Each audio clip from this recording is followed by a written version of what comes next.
Digital marketing में अलग अलग मॉड्यूल्स हैं, बहुत सारे। हम लोग एक तरफ वेबसाइट बनाना भी सीख लेंगे, वेबसाइट को के ऊपर ऐड चला के ट्रैफिक लाना भी सीखते हैं, एसईओ भी सीखते हैं, सोशल मीडिया भी सीखते हैं। अलग अलग चीजें हम लोग सीख रहे होते हैं ना। जितने भी टॉपिक्स हैं, लगभग सब में एक चीज कॉमन है, वो है डिजाइन। डिजाइन से आप बच नहीं सकते। ऐड है तो ऐड का डिजाइन लगेगा, सोशल मीडिया है, सोशल मीडिया का डिजाइन लगेगा। सो डिजिटल मार्केटिंग के अंदर डिजाइन का इंपॉर्टेंट रोल है ना। क्या डिजिटल मार्केटर को डिजाइनर होना चाहिए? डिजाइनर है तो बहुत अच्छी बात है, अगर डिजाइन आती है। नहीं भी आती है तो डिजाइन सेंस होना चाहिए। बिकॉज कल को हम ये नहीं कह सकते कि डिजाइनर ने डिजाइन खराब बनाया इसलिए मेरा एड अच्छा नहीं चला। हम ये तो नहीं कह सकते, है ना। हम ये नहीं कह सकते कि भाई डिजाइनर ही डिजाइन खराब बना रहा था तो मैं सोशल मीडिया पे क्या ही कर लेता। ये हम नहीं कह सकते। It is your responsibility. और आज के टाइम पे डिजाइन से रिलेटेड इतने टूल्स हैं कि हमारी डिपेंडेंसी एक डेडिकेटेड डिजाइनर पे बहुत कम हो गई है ना। डिजाइन के एलिमेंट्स काफी हद तक हम ही लोग हैंडल कर लेंगे। ठीक है। तो आज हम लोग सीखने वाले हैं, और आज से हम सीखने वाले हैं थोड़े डिजाइन से रिलेटेड चीजें। डिजाइन जो कि एक इंपॉर्टेंट पार्ट है डिजिटल मार्केटिंग का। कुछ लोग बाय डिफॉल्ट थोड़ा अच्छा डिजाइन बना लेते हैं, और कुछ लोग जो हैं वो थोड़ा स्ट्रगल करते हैं डिजाइन के साथ। मैं आपको ये भरोसा दे रहा हूं कि अगर आप प्रॉपरली सीखे डेडिकेशन के साथ, everybody can be a good designer. ठीक है। तो ये अपने दिमाग से निकाल दीजिए कि भाई मेरे तो डिजाइन बकवास ही बनते हैं, ऐसा नहीं है। We can work on it, we can improve it. लेकिन एक अच्छा डिजाइन अगर आप बनाएंगे तो आप एक अच्छा कैंपेन भी चला पाइएगा। उसके एक प्रॉब्लम तो आपने खत्म कर दिया, कम से कम डिजाइन से रिलेटेड ना। डिजाइन बनाने का जो काम है वो तो सालों से चलता आ रहा है। पहले जो ट्रेडिशनली डिजाइन बनाने वाले लोग हैं वो फोटोशॉप यूज करते थे, अभी भी करते हैं, फोटोशॉप है। Some people are also using Illustrator. इस तरह के टूल्स यूज करने वाले, कोरल ड्रॉ यूज करते हैं लोग। इस तरह के टूल्स यूज करके डिजाइनर्स जो हैं वो डिजाइन क्रिएट करते थे। टाइम बदला, कोविड के टाइम पे आया कैनवा। कैनवा ने काफी हद तक चीजों को आसान कर दिया। The interface is easy, you know, anybody who is not professional designer they can also come and design. तो ये सब ऑप्शंस आ गए कैनवा के साथ। तो जब कैनवा ग्रो करने लग गया तो धीरे धीरे बाकी कंपनीज भी रियलाइज की कि भाई हमें भी आना चाहिए। सो एडोबी ने भी अपना एडोबी एक्सप्रेस निकाल दिया। एडोबी का एडोबी एक्सप्रेस, क्रेलो आ गया। कैनवा की तरह ही दिखने वाले माइक्रोसॉफ्ट का एमएस डिजाइन आ गया। कैनवा की तरह ही दिखने वाले बहुत सारे टूल्स आ गए मार्केट में, जिससे कि एक नॉर्मल पर्सन जो बहुत ज्यादा ग्राफिक डिजाइनिंग का कोर्स वोर्स ना किया हो फिर भी वो डिजाइन बना सकता है। राइट। अगर मेरा बिजनेस है तो मुझे पता है कि मुझे लोगों को क्या दिखलाना है ना। तो पहले के जो मार्केटर्स हुआ करते थे वो माइक्रोसॉफ्ट पेंट में रफली डिजाइन बना के और ग्राफिक डिजाइनर को दिया करते थे कि भाई ऐसा कुछ बनाना है। और पेंट में बनाना तो बड़ा ही स्ट्रगल का काम है। सो कैनवा ने उस चीज को बहुत आसान कर दिया, and then you have replica of canvas, Canva tools. ठीक है। उसके बाद टाइम चेंज हुआ, now you have AI tools. तो एआई टूल्स में हमारे पास इमेज जनरेशन के और डिजाइन जनरेशन के कई सारे टूल्स आए। जैसे लियोनार्डो आ गया, लियोनार्डो है। Then you also have Kling, Kling है जो इमेज जनरेट कर देता है एआई के through. And there are many, like Meta का एआई है जो इमेज जनरेट कर देता है बहुत अच्छा। There are many, chat GPT में भी इमेज बन जाता है। और फिर जो एआई के फीचर्स हैं वो धीरे धीरे इन टूल्स ने भी एक्सेप्ट किए और अपने अंदर लाए। इनके अंदर भी एआई आ गया, है ना। तो ये कुछ टूल्स, इस तरीके से मार्केट जो है वो डिजाइन का डिस्ट्रीब्यूटेड है। आज के टाइम पे आप ये जो दो सेगमेंट हैं, कैनवा वाला और एआई वाला, इनको यूज करके आप बहुत सुंदर डिजाइन बना सकते हैं, बहुत सुंदर। मतलब कोई नहीं कह सकता कि ये डिजाइन फोटोशॉप में बना है या कैनवा में बना है। ओके, तो टूल्स तो हमारे पास बहुत सारे हैं। इंपॉर्टेंट ये है कि टूल्स सिर्फ आपको डिजाइनर नहीं बनाते, टूल्स आपको सहूलियत प्रोवाइड करेंगे। डिजाइन जो है वो आपको जनरेट करना है, बनाना है ना। डिजाइन अच्छा दिखेगा बुरा दिखेगा बहुत रिलेटिव चीज है। कोई डिजाइन मुझे अच्छा दिखे रहा, पसंद आ रहा है, हो सकता है आपको पसंद ना आए, बहुत रिलेटिव है डिजाइन का कंसेप्ट। लेकिन कोई भी डिजाइन, उसमें अगर 7 चीजें हुई, 7, तो वो अच्छा ही दिखेगा। देखो कितनी क्लैरिटी पे हम लोग ले आए। 7 चीजें हैं, इनको बोलते हैं 7 प्रिंसिपल्स ऑफ डिजाइन। अगर ये 7 चीजें आपके डिजाइन में हैं तो डिजाइन अच्छा दिखेगा। अगर ये 7 में से 2 भी मिसिंग हुई तो डिजाइन गड़बड़ हो जाएगा। कितना क्लियर है डिजाइन का? नहीं तो ऐसे अगर हम हवा में सोचें तो यार तुम्हारा डिजाइन बढ़िया है, इसका नहीं अच्छा, वैसा नहीं, उसको एकदम से लिखा हुआ है। 7 चीजें हैं आपको ध्यान देनी, 7 चीजें। तो वो 7 चीजें डिजाइन की क्या हैं जिनसे हम फिगर आउट कर लें, उसके लिए आपको एक सेंटेंस याद रखना है। ठीक है, सेंटेंस है, बिग कैट्स ईट रियली ऑसम पिंक वाटरमेलन। देखो आपको मैं बहुत आसान कर देता हूं डिजाइन के 7 प्रिंसिपल याद रखना। ये सेंटेंस बस याद रखना है, बिग कैट्स ईट रियली ऑसम पिंक वाटरमेलन। आगे, बी का मतलब होता है बैलेंस। बी का मतलब बैलेंस। सी का मतलब होता है कॉन्ट्रास्ट।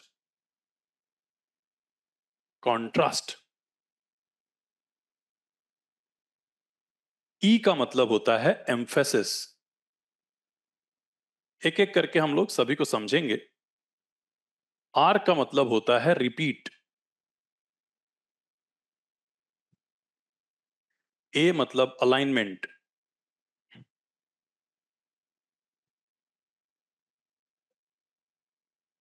पी मतलब प्रॉक्सिमिटी।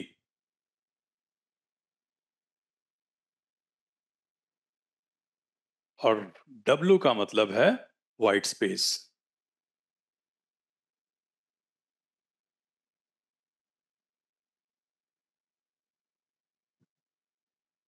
इनको हम बोलेंगे 7 प्रिंसिपल्स ऑफ डिजाइन।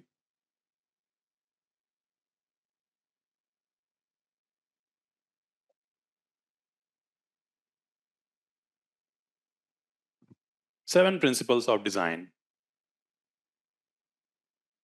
तो अगर हम सोशल मीडिया के लिए भी कर रहे हो या एड के लिए भी कर रहे हो, कोई भी आप डिजाइन बना रहे हो, तो आपको ये 7 प्रिंसिपल ध्यान देने चाहिए डिजाइन के अंदर। ठीक है, तो पहला है बैलेंस। बैलेंस मतलब कि अगर कोई डिजाइन बन रहा है इस साइज में, तो उसके लेफ्ट साइड में अगर कुछ बड़ी चीज है, कोई बड़ा फोटो आपने रखा है, तो राइट साइड में इतना बड़ा मत रखो, छोटा कुछ रखो।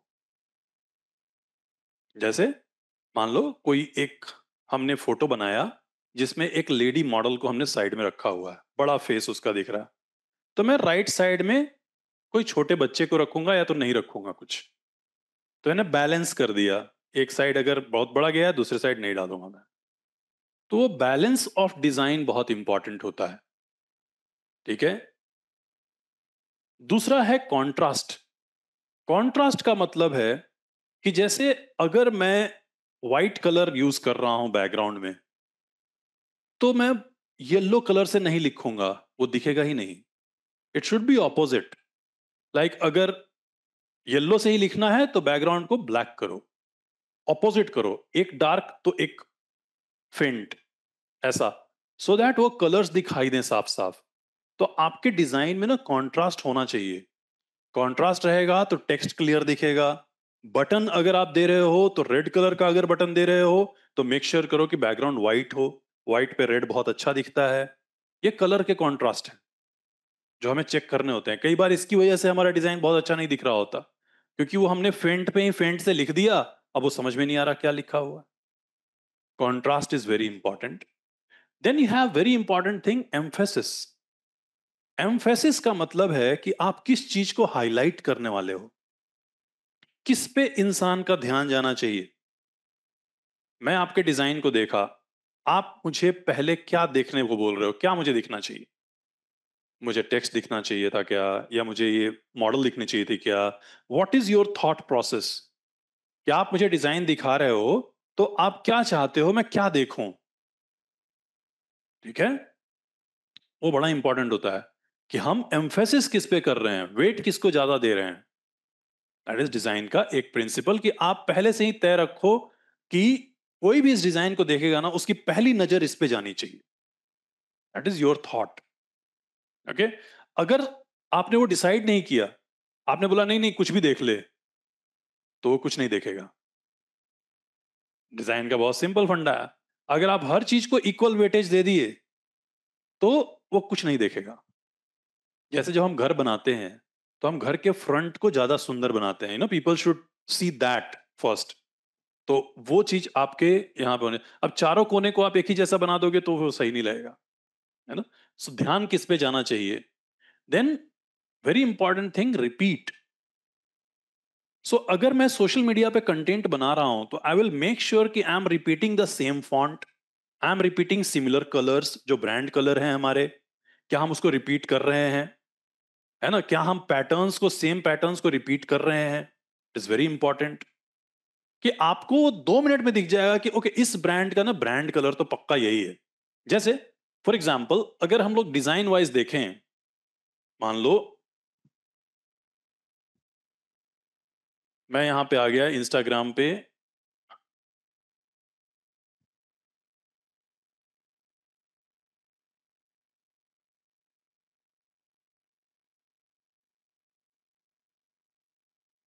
अच्छा, इसका ऑफिशियल इंस्टाग्राम लेके आता हूं मैं।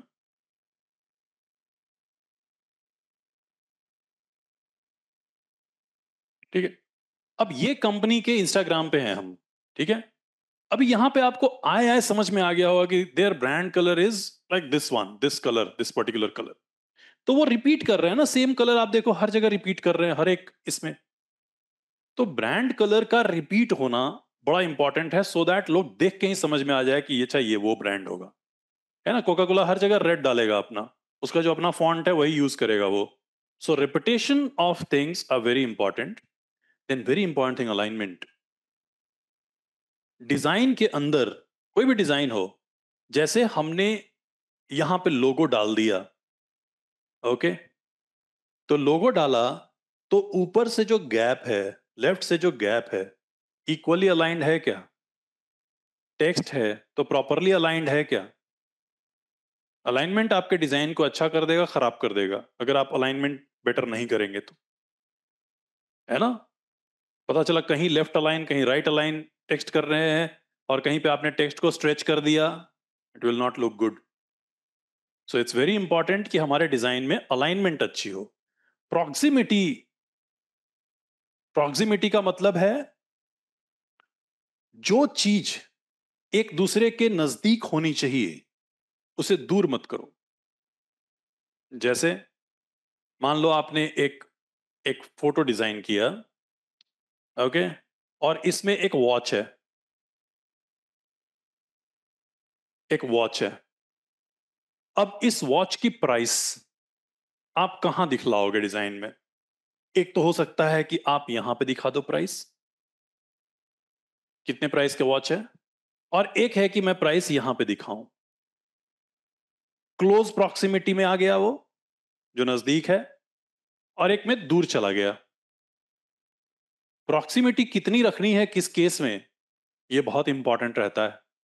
जैसे इस केस में प्राइस आपको नजदीक रखना चाहिए, अदरवाइज लोग कंफ्यूज जाएंगे, वो दिखेगा ही नहीं कि आपका प्राइस किस चीज का है वो, है ना। जितना क्लोज रहेगा लोगों को पता चलेगा कि इसी का ये प्राइस है। So proximity in a design is very important. और ये सब मैं आपको मार्केटर्स के एंगल से बोल रहा हूं, डिजाइन तो लोग ऐसे ही बना के बैठे हुए हैं, but proximity of price, proximity of logo, कहां प्लेस करना है उसको, ये बड़ा इंपॉर्टेंट है। And the last one is white space. White space कितना छोड़ना है, कितना रखना है। अगर आप बहुत कम छोड़ेंगे, बहुत वो कुछ भी पढ़ने को नहीं होगा। वाइट स्पेस ब्रीदिंग स्पेस देता है कंटेंट में, डिजाइन में। वाइट स्पेस जरूरी भी है, लेकिन अगर आप बहुत ज्यादा वाइट स्पेस भी छोड़ेंगे तो वो भी ठीक नहीं है ना।